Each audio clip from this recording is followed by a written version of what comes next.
Hello everybody. Now today we will go to aphorism number 5. We have already done aphorism number 1, 2, 3, 4, and in our series today we will start aphorism number 5. Regarding aphorism number 5 from the Organon of Medicine written by Dr. Christian Friedrich Samuel Hahnemann, we can say that there are main three things in aphorism number 5. One is the exciting cause due to the for the acute disease. Next is the fundamental cause for the chronic disease, and number 3 is the accessory circumstances. Now these three things are written in aphorism number 5. What is written in aphorism number 5, that is important for us, very important for us, as because when we are going to understand the exciting cause for acute disease, we must know what is acute disease, and when we are going to understand the fundamental cause for chronic disease, we must know what is chronic disease. Okay, so first of all, let us read the aphorism number 5, and from there we'll go to our explanations. So if we go to aphorism number 5, it is written that useful to the physician in assisting him to cure are the particulars of the most probable exciting cause of the acute disease, as also the most significant points in the whole history of the chronic disease, to enable him to discover its fundamental cause, which is generally due to a chronic miasm. So what it is written here, that it is useful to the physician to know about the exciting cause in case of acute diseases and fundamental cause in the whole history of the chronic diseases, which is due to a chronic miasm. So we are very clear that for the acute disease there is the exciting cause which the physician must know, and for the chronic disease there are the fundamental cause or the chronic miasms which the physician must know. Okay, so what is if the question is asked what is exciting cause, our answer will be the cause which is responsible for the acute disease, that is exciting cause. What is fundamental cause? The cause which is responsible for the chronic disease is the fundamental cause. First of all, give this very simple answer. Next, our question is that what is the acute disease and what are the chronic disease? Regarding this, we must know what is the acute disease and what are the chronic disease. It is written in aphorism number 72. Aphorism number 72 is not within the syllabus of the first BHMS, but for your general knowledge you must know what is the acute disease and what is the chronic disease. Other than the first BHMS student, all of us must know this aphorism number 72. Now regarding this acute and chronic disease, if we go to aphorism number 72, we will get that this line number 2 in aphorism number 72, that the diseases to which man is liable are either rapid morbid process of the abnormally deranged vital force, which have a tendency to finish their course more or less quickly but always in a moderate time. These are termed acute disease. So what are acute disease? Acute disease are very rapid morbid process of the abnormally deranged vital force. So the vital force in acute disease are very rapidly deranged. So we can say that the acute disease are very violent. Another thing is that they have a tendency to finish their course more or less quickly. So the acute disease, it finishes very quickly and always in a moderate time. We see that many types of acute disease has their own time durations. So we can see that this acute disease, what are this acute disease, which we have to understand 4 points regarding the acute disease. Number 1, it is a very rapid, that is it comes very violently. Number 2, these are very these are having a, it comes very rapidly. Number 1. Number 2, it is very generally we get the very violent and prominent symptoms. Number 3, it has a tendency to finish their course in a moderate time. So acute disease, it decreases or it subsides by its own. Even if you do not take medicine, in many cases the acute disease, it subsides by its own. The acute disease may be very violent, it may kill a patient, or it is completed by itself, which we generally say. So we get these 3 points, and what are the 3 points again? Number 1 is it is very it starts very rapidly, it is very quickly it starts. Number 2, it are very acute disease are very violent in character. These are very there are very prominent symptoms. Number 3, they subsides in a very moderate time, almost in a there are more or less in a moderate time, so it subsides by its own. And another thing I want to add from approach number 5, that is each and every acute disease has its own exciting cause. So we are getting the picture of the acute disease, very clear about the acute disease. Now what is the chronic disease? Chronic disease, when it starts with a very imperceptible beginning. In the beginning, the patient does not understand about the chronic disease, that something very dangerous is starting within the body. And this chronic disease is gradually deranges the vital force. It gradually increases within the body. Now the vital force, it wants to resist the vital force. It tries to combat the chronic disease. It tries to kill the chronic disease, but it is useless effort of the vital force, because the vital force cannot kill the chronic disease. In a contrary, the chronic disease, which is going on and on within the body, increasing and increasing, finally it destroys the organism. This takes a long time, and it is having a very deep rooted root in the within the body, and it does not like acute disease. It is we can see that this is very just opposite, where the acute disease starts very suddenly, very rapidly, but the chronic disease starts gradually. The acute disease, it is violent in character, but it finishes in a certain time. But chronic disease, it never finishes. It increases and increases gradually in the body, and after a long time, it ultimately that patient, it's destroyed. It dies of this chronic disease, we can say. So this is the chronic disease which is due to a chronic miasm. In 72, it is written that, or there are diseases of such a character that with small open imperceptible beginning. So one point is imperceptible beginning. In the beginning, it is not perceptible, it cannot be understood. Dynamically within the organism, each in its own peculiar manner, and cause gradually to deviate from the healthy condition in such a way that the automatic life energy called the vital force, whose office is to preserve health, only opposes to them at the commencement and during their progress imperfect, unsuitable, useless resistance. So the vital force, it opposes, but it is having a imperfect and useless resistance. Okay, but is unable itself to extinguish them, but must helplessly suffer them to spread, and itself to be ever more and more abnormally dense, until at length the organism is destroyed. So the chronic disease, it starts with imperceptible beginning, it gradually increases within the body. The vital force wants to resist, but it cannot, and finally the chronic disease, it destroys the organism. Okay, these are termed chronic diseases. They are caused by infection with the chronic mass. So I have read aphorism number 72. This is not aphorism number 5. It is aphorism number 72. I have read this in order to make you understand what is exactly acute disease, what is exactly chronic disease. Because in generally, a layman, they understand that any type of emergency case, it is acute disease, and any type of disease which is running continuously for a long time, it is chronic disease. This is not the fact. The chronic disease, which is in the beginning, if it is a disease of 7 days only, it is a chronic disease. It is not an acute disease. Okay, so acute disease has an exciting cause, chronic disease has a fundamental cause. It is a chronic miasm.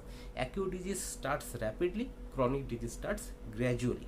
Acute disease ends in a moderate time by its own. Chronic disease never ends. It continues and continues in spite of the resistance of the vital force, and after so many years, you can say, it destroys the organism in a full. So these are the basic difference of acute and chronic disease. So in an acute disease, whenever you see that there is an acute disease, there must be an exciting cause, and in their chronic disease, there must be a fundamental cause. So regarding the cause of the disease, basically Hahnemann has told 3 types of cause. One is the exciting cause, one is the maintaining cause, and is the fundamental cause. Of this, exciting cause and fundamental cause is written in aphorism number 5, and maintaining cause is written in aphorism number 7. Okay, so we are getting in the beginning of aphorism number 5, there is the physician must know about the exciting cause for acute disease and fundamental cause for chronic disease. Okay, it's okay. Now regarding the investigation of the chronic disease, the fundamental cause, we must know something which is called the accessory circumstance. What is the accessory circumstance? We see that accessory means additional. So we can say that when the patient tells about his sufferings, he generally tells about his symptoms, but we have to understand the patient as a whole. In order to understand the patient as a whole, and in order to understand the miasm in the background, we must take note of something which is in addition to the symptom of the patient. This addition to the symptom of the patient are the accessory circumstances. We can note that in the accessory circumstance, the points are given in aphorism number 5, and the word accessory circumstance is given in aphorism number 7. So let us read this aphorism number 5, the accessory circumstance. What is given is that in these investigations, what investigation? There is in the investigation of a chronic disease. In these investigations, the ascertainable physical constitution of the patient, I am reading from aphorism number 5, the ascertainable physical constitution of the patient. So what is the physical constitution of the patient? It is the physical makeup of the person, how the patient looks like. As because in our materia medica, there are many things in many medicines which are related to the look or the constitution of the patient. For example, the patient may be tall and thin, phosphorus like. The patient may be fat and chubby, calcarea curve like. So there are many things. Athletic build, there is a robust build like Brownia. There are lean and thin build like tuberculinum. There are Hippocratic face like tuberculinum. So these are the constitutions which are related to the patient as a whole, and it will help us to find out the medicine also. So this physical constitution of the patient, this the patient observes in the the physician observes in the patient. Now his moral and intellectual character. Now you may say that what is the relation of the moral and intellectual character with that of the disease? Basically, we see that mental symptom or the state of the mind is very important for a person to understand the miasm. So we see that the morality or the conscientiousness, it is very prominent in the patient in the Sora patient, where in the psychosis of syphilis, comparatively this vivek, what we say in our common language in India, these are very prominent in Sora, not in syphilis and psychosis. They are so much less. The intelligence, Sora is intelligent, whereas psychosis, syphilis is not so much intelligent. There are many things that is the regarding the mental conditions. We can say that the psychotic person, they are suspicious, they are somewhat dull-headed. Syphilis, close-mouthed fellow, they are introvert in a type. So these are all the things which is having this moral and intellectual character, related to moral and intellectual character, which will help us to find out the miasm. The patient may not tell this thing. We have to observe this in the patient. Now his occupation. Now occupation is important, as because many the diseases are related to occupation. We see the varicose vein is very common in tailors and traffic polices. There are I have got many patients having acidity and liver problems who are working as a night guard. So it is a very related their daily routine, many of the occupations. So these are also very, we see that the lung diseases like silicosis, asbestosis, the person who work in the cement factory, asbestos factory, they are having this type of diseases. And on the basis of the susceptibility in correlating with the miasm and the fundamental cause also, we can correlate with this occupation. Now mode of living and habit, another point, mode of living and habit. This point is very important, as because it directly relates to the lifestyle. What type of habit he is having, what type of mode of living lifestyle, what type of exercises, how much sleep he is taking, or whether he is addicted to some we can say intoxications or etc. For example, we see that the syphilitic miasm patient have the addiction to alcohol. This is very prominent, and these all the things are associated or accessory circumstances which we need to know in a patient to understand the miasm. Now his social, next point, his social and domestic relation. If you read this aphorism number 5, in the last 4 lines, all these points are given comma, and we have to explain this. Social and domestic relation. Now we see that a syphilitic person, for example, is a close-mouthed fellows. He or she is somewhat introvert type, whereas the Sura are very jolly, or they are very expressive in nature.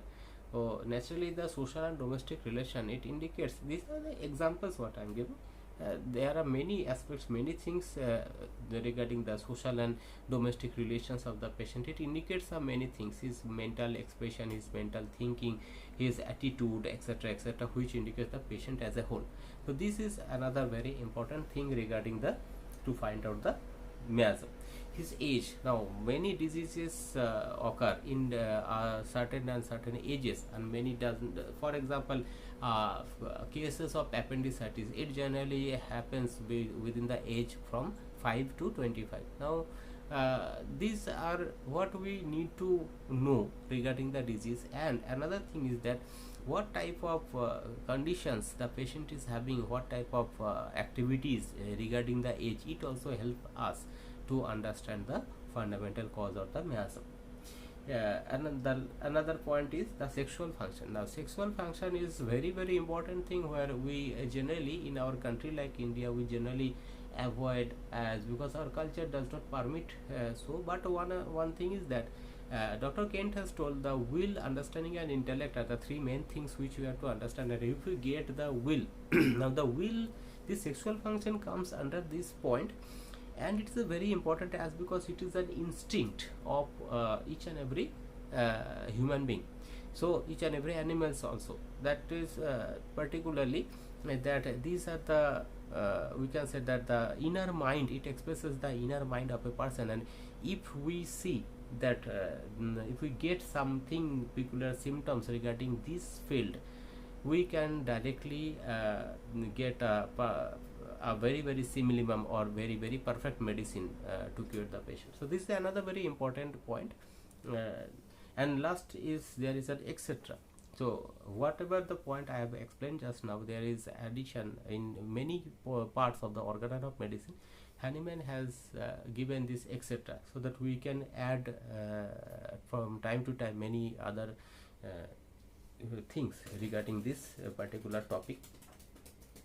So these all are to be taken into the consideration. So aphorism number 5, it is a very easy. That is the exciting cause for acute disease, fundamental cause for chronic disease, and the accessory circumstances. These all the physicians must need to know. In the appendix, if we see that the aphorism number 5 has been first appeared in the 4th edition. If you see the appendix at the end of this book. Okay, now regarding the question and answers, we got a number of 2 marks question regarding this aphorism number 5. For example, what are acute disease, what are chronic disease, what are exciting cause, and what are fundamental cause, what is a chronic miasm, and what are accessory circumstances. So very easy. Accessory, for example, accessory circumstance, you can write the definition from your own.